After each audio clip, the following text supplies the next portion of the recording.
নমস্কার বন্ধুরা, মিঠাই আর লাড্ডুর পরিবারে আপনাদের সবাইকে স্বাগত জানাই।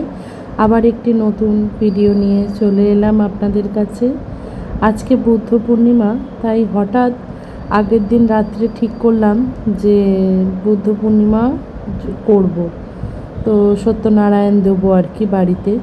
তো খুব তড়িঘড়ি জোগাড় করে বাজার করে যতটা করে উঠতে পেরেছি বাজার করেছি, যতটা হয়তো খুব সুন্দর করে উঠতে পারিনি, সাডেন ঠিক করে সব কিছু ব্যবস্থা করেছি। তো এই রকমই একটুখানি জোগাড় করেই আমি পুজোটা করলাম। আসলে মনের ভক্তি, মনের ইচ্ছা, এটাই হলো বড় ব্যাপার।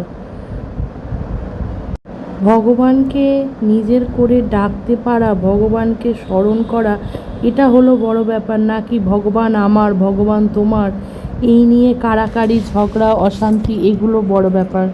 যাই হোক, তো আমি আমার সাধ্যমতো চেষ্টা করেছিলাম। ঠাকুরমশাইকেও, কোনো ঠাকুরমশাই সবথেকে বড় কথা পারছিলাম না, তো এনাকে অনেক রিকোয়েস্ট করে লাস্ট অবধি এনাকে রাজি করিয়ে ইনি এসছেন। তখন দুপুর 2:30 বাজে। তো আমি উনি পুজোয় জোগাড়ে করা হয়ে গেছিলো, তারপর উনি বসলেন। আর সেদিনকে মা, দিদি এসেছিলেন।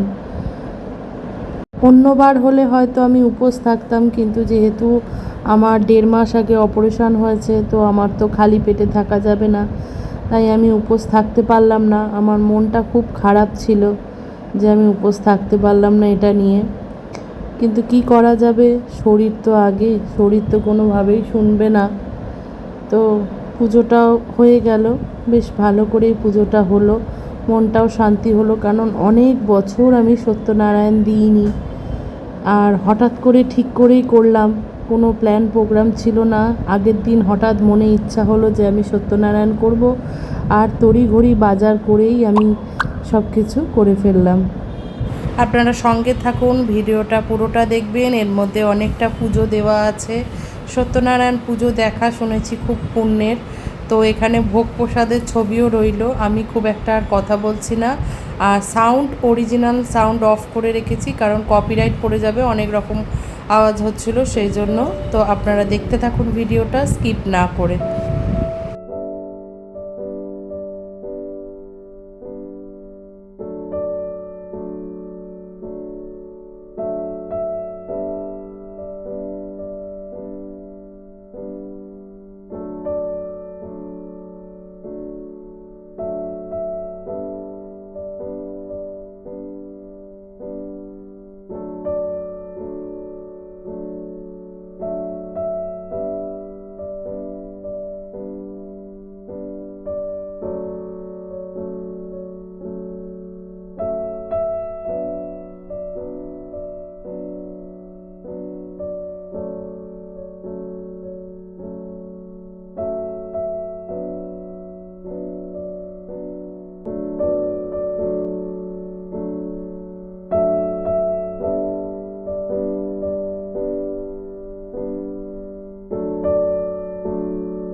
এই ছিল আমার সত্যনারায়ণ পুজোর ভিডিও।